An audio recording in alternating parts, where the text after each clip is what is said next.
Hi, this is Simon Upstill and welcome to another tutorial for Apple Motion. And today we'll be taking a look at building this psychedelic sweet factory project. And now originally I was just going to show you how to create the goopy text reveal, but then I got a bit carried away with the design, as you can see. So anyway, let's get cracking.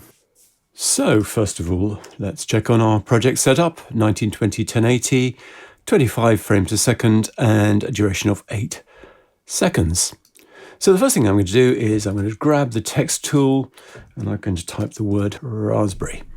I'm using this nice font called Flatbush, and what I like about it is that it's quite condensed and quite square, and it just works better for this technique. If you don't have Flatbush, then you can use Compactor, which is pretty similar. Set the size that I want and the baseline to compensate. Make sure I've centered it, and then come over and reset the transform. And one final thing I want to do is just slightly reduce the tracking. So let's go for something like -2, just to bring those letters closer together. Okay, so we're going to be using a variety of colors in this tutorial, and I thought I'd do something slightly different to make life easier, and that's to give you a set of color swatches. So in the assets folder, I'm just going to grab that swatches, just going to move it over to the left-hand side there, so it's out of our way. And what I'm going to do is I'm going to pick my colors off this. So for my text, I want this mid-gray at the top here. So select the text, come to appearance, and let's just select the eyedropper and use that color. So the next thing I want to do is add a sequence text behavior. So text animation, sequence text. So we're going to add format position, and we're also going to add format opacity. So for the position, I want -50, and for the opacity, I want 0, because I want these to fade in. I want a spread of 30, and down here where it says direction, I want to pick random. So if we scrub through, you can see that they're slightly moving up from the bottom and fading in, all at random. So I only want this to last for 4 seconds. So I'm going to come to 4 seconds on the timeline. And with that sequence text selected, I'm going to hit O on the keyboard, or mark out. So let's do that. So then that animation only lasts for those 4 seconds, like so.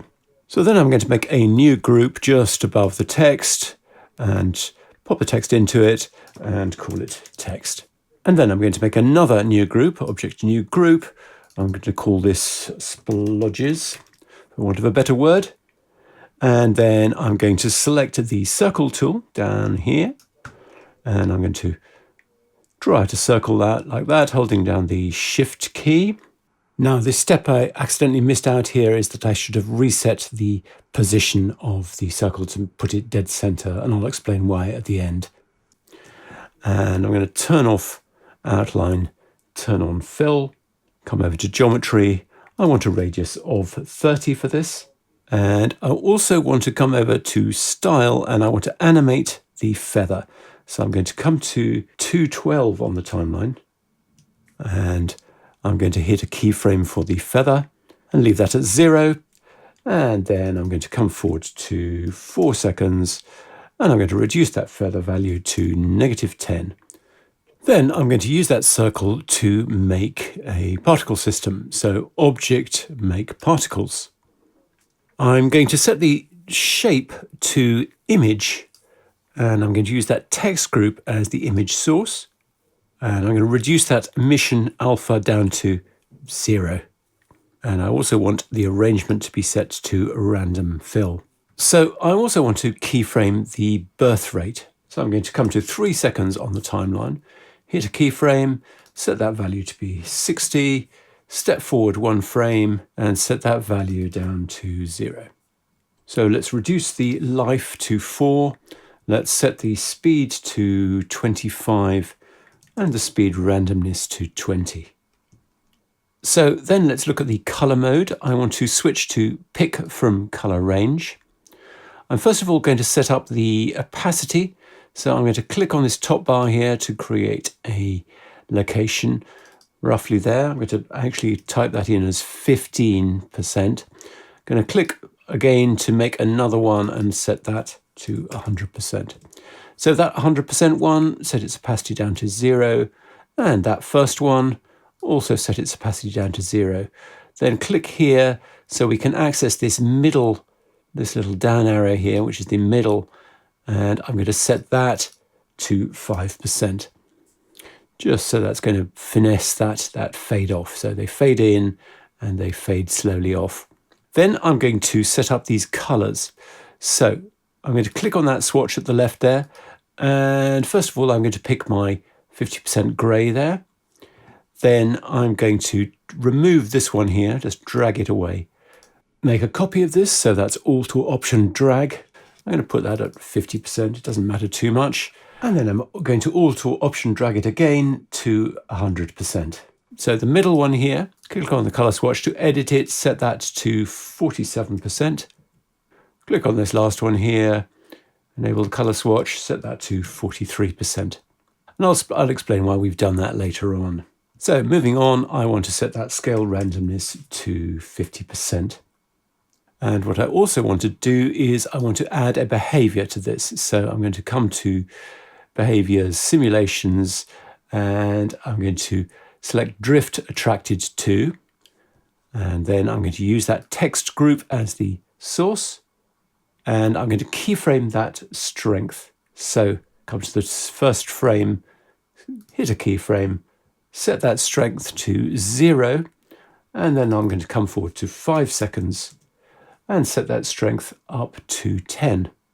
So they'll start to move away and then they'll be sort of sucked back in towards the text like that. And I also want to add a scale over life behavior. So come to particles, scale over life. Let's have a look at it. What we want to use is custom.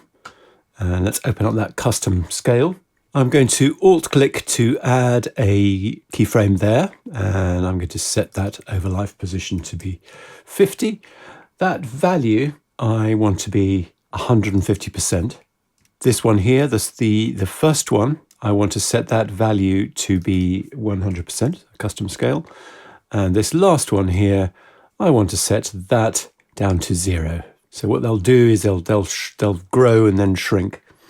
And I also want to just select all 3 points and right click and ease both. So we get a nice smooth curve on that. So now let's get on to some Goop creation. I'm going to actually rename this master group as Goop. And then to it, I'm going to add filters, blur, Gaussian blur. And I'm also going to add filters, color, levels. So I'm going to keyframe that Gaussian blur. So at 215, I'm going to set a keyframe and set the value to 150. And then I'm going to come forward to 4 seconds and let's set that down to 8. Then I want to come to the keyframe editor. So right click to get to the keyframe editor and I'm going to select animated here. Just makes life a little bit easier. I need to have the blur selected, drag around both keyframes and then right click and select ease both. And just smooths out both ends of that animation. So then with the levels, I want to open up the histogram, open up the opacity, and I'm going to have a black in value of 0.3 and a white in value of 0.32. And what that does is it really tightens up that blur. So it's now, if I turn that on and off, you can see that instead of a blur, we've now got this nice sort of gloopy effect. I'm just going to drag those swatches out into a different group, so a little bit less confusing, and I think actually I might just turn that up group off. Okay, so next I want to have some contouring to this, so I'm going to just hide the keyframe editor. I'm going to come to filters and use good old stylize indent. I'm going to keyframe the softness, so at 215, I want a softness of 1, so set it to 1, hit a keyframe, and then I'm going to step forward to 4 seconds and set that value back down to 0.5. Again, let's open up the keyframe editor, select both of those. you'll see that because we've got animated turned on, it's automatically selecting the enabled one. And again, let's just ease both. So we've got a smoother curve on that. Hide the keyframe editor. That's Command 8 if you're not familiar with that shortcut, or you could go to Window Keyframe Editor if you prefer. So I'm also going to play with some of these other values. So brightness and ambient, I'm going to set both of those to 1. The highlight brightness, I'm going to set up to 50. The highlight sharpness, I'm going to go for 20. I also want to reduce that depth down to 5. So let's just have a quick look at how that's looking. So we've got this sort of gloopy reveal, and then it all vanishes and we're left with the text. So that's looking quite nice. And you'll notice that because we selected some different grayscale values for those splodges, we're getting this nice sort of dimpled effect. It's not just flat. So that's pretty good. But what I don't like is I don't like the hard edge that the indent filter's given to us. And it's all a bit too angular, and it's not nearly goopy enough for me. So what I'm going to do is I'm going to duplicate the Gaussian blur. So right-click, duplicate, and I'm going to move it up above the indent. And those keyframes, I'm just going to adjust those keyframes. So I'm going to come to the first keyframe there at 215, and I'm going to set that amount to 50, and then come forward to the next keyframe and set that value to 16. And I'm also going to duplicate that levels, right-click, duplicate, and then move it up above everything else. And then this levels copy, I just want to adjust that white in value. So this is levels copy, not the original. Adjust that white in value to 0.45. So now, if we look, we've got a much nicer, smoother, gloopier result. I've turned both of those off. You'll see the difference, that kind of rather sharp, unconvincing look, and turn them back on again. We're definitely in Goop territory here. So what I'm also going to do is I'm going to colorize this.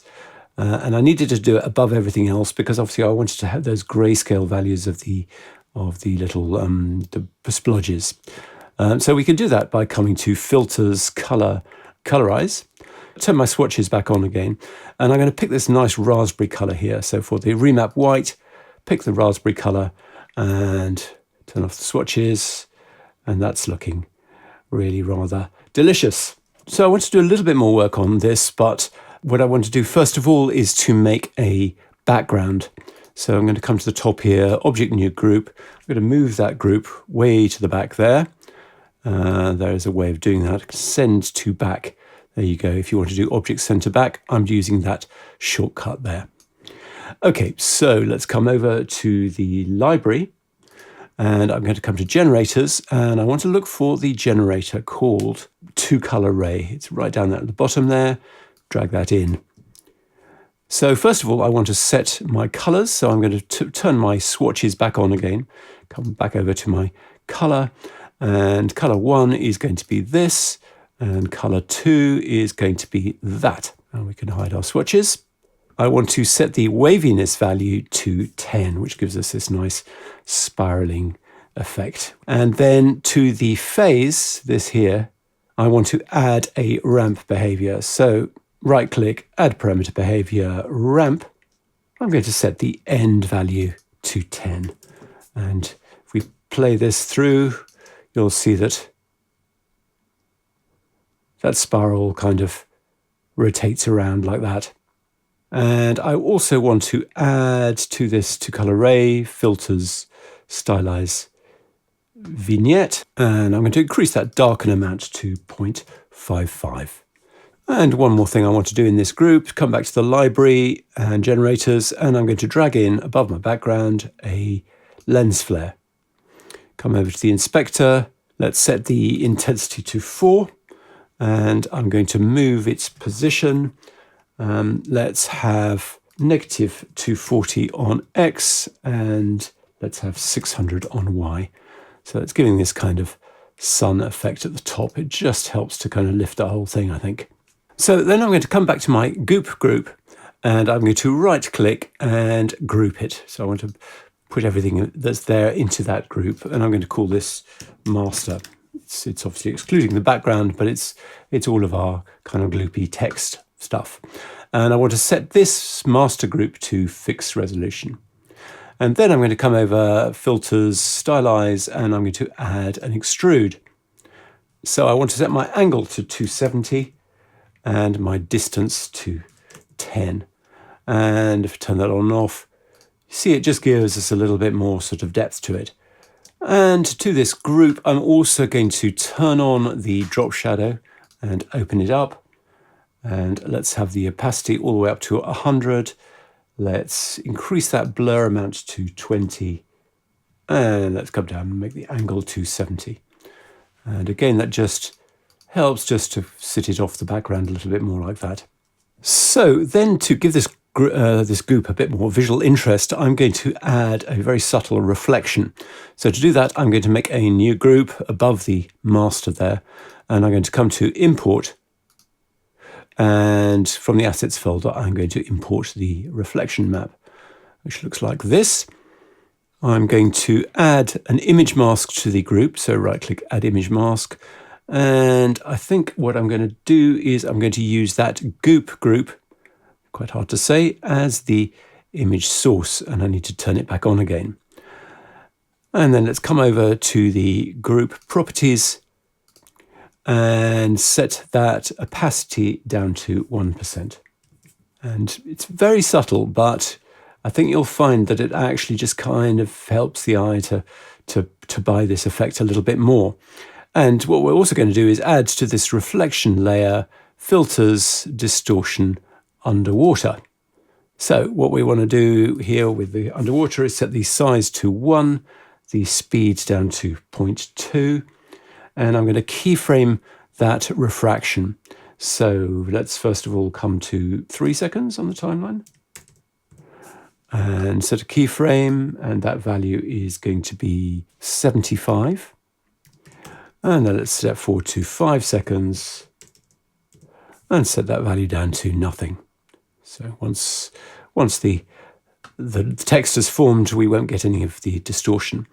And don't know whether you'll be able to even see it with the compression, but if I turn that on and off, you can see how it's just adding that tiny bit of extra detail, and that kind of a swirling reflection actually works quite well. So I've renamed that group reflection, and I'm going to make a new group above it. And this one I'm going to call arch. And I'm going to come over to generators, and I'm going to look for the generator called stripes. Bring that in. Let's turn back on our color swatches. Come over to the inspector. My first color I'm going to set to this one. Second color to this one. Let's turn those swatches off again. And I want to set the height to 270. Then let's come over and adjust its position. I want an X position of -500. Open up the rotation. I want an X rotation of -40 and a Z rotation of 90. Then what I'm going to do is I'm going to add filters, distortion, twirl. I want an amount of 0.85, a twirl value of 75. For the center X, I'm going to have -1100. And for the center Y, I'm going to have -1280. So then I'm going to duplicate that stripes, right click duplicate. I'm going to move this one over 500, +500 I should say, on X and 245 on Y. And then I want to come to the twirl and make that X center +1100. And now we've got this sort of nice framing effect. Then I'm going to select that arch group, come to filters, stylize, and we'll grab extrude.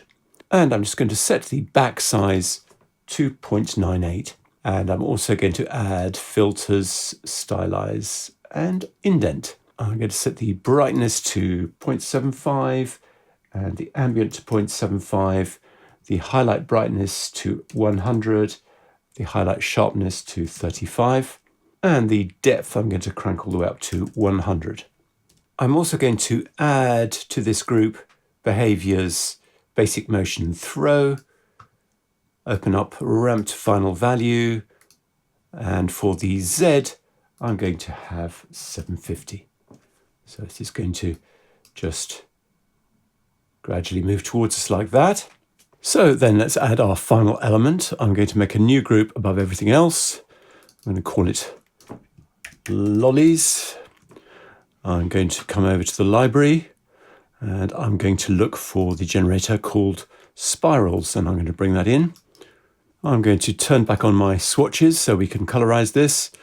Color 1, I'm going to pick this, and color 2, I'm going to pick that. And then I'm going to apply to that spirals a circle mask. So holding down the Shift and Option keys, draw it out like that. Just make sure it's centered up and come over and set its radius to 300. Then coming back to the generator, I want to animate its rotation. So I'm going to right click, add parameter behavior rate, and I am going to set that rate value to -480. So it spirals like this. Then I'm going to take that and put it into a new group. So right click group. And to that group, I'm going to add filters, stylize, extrude. I'm going to set the angle to 270 and the back size I'm going to set to 1.05. And I also want to that group want to add a drop shadow. So come over and turn the drop shadow on, and I'm going to set the blur amount to 75 and the distance to 50. I also want to round off this sharp corner a little bit. So I'm going to come back to that circle mask and I'm going to set its feather to -30. Just gives it a bit more roundness. So then what I want to do is make an emitter with this, and I'm going to select that group there. Now this is going to go a little bit annoyingly wrong, but there's no easy way of getting around this. So object, make particles, and it disappears. And where's it gone to? It's gone to a group at the back here. It's made a new group. So I'm just going to cut it out of that. So Command X to cut it. And then I'm going to come back to that lollies group and paste it in again. And we're back to where we should have been. So let's just set up this emitter. For the shape, I want to go for rectangle. And let's open up the size. I want a width of 1600 and a height of 800. I want outline for the arrangement. So then let's come down and select the birth rate. That's going to be 5. The life, let's go for 8. The speed, let's go for 200. The speed randomness, let's go for 100. And let's come down to the scale, set that to 20, and a scale randomness of 10. So now we've got these crazy psychedelic lollies, but they're not doing exactly what I want because I don't want them to cover up the text. So I'm just going to make any random dummy object. I'll just use the rectangle tool. Draw a random rectangle. Literally doesn't matter what it is, what shape it is. All we need to do is just reset its position. And then we can turn it off, and then we can select the emitter and we can add behavior simulations repel from. And if we select the rectangle, they're going to be repelled from that rectangle. Rather, they're going to be repelled from the center of the rectangle. That's why the actual dimensions of the rectangle don't matter at all. So let's turn off our swatches. We don't need them anymore. And I'm just going to add one more behavior to our lollies emitter.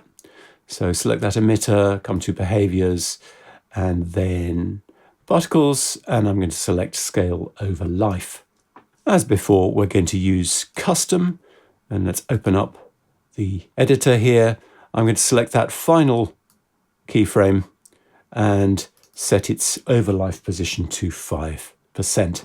And what that's going to do is scale them up from 0 over that first 5% of their life. So now they look like that, and it's working pretty well. So just one final little thing I want to point out, and that's that I didn't take care to center up this circle which is forming the splodges. And you can see we've got this positional offset here. So what I should have done is reset it. But the fact that I didn't and then made an emitter from it, those numbers then got carried forward to the emitter, and that's not centered up. So you'll need to come back and reset that, and you'll now notice that that's sort of sitting much better over the text rather than offset from the text.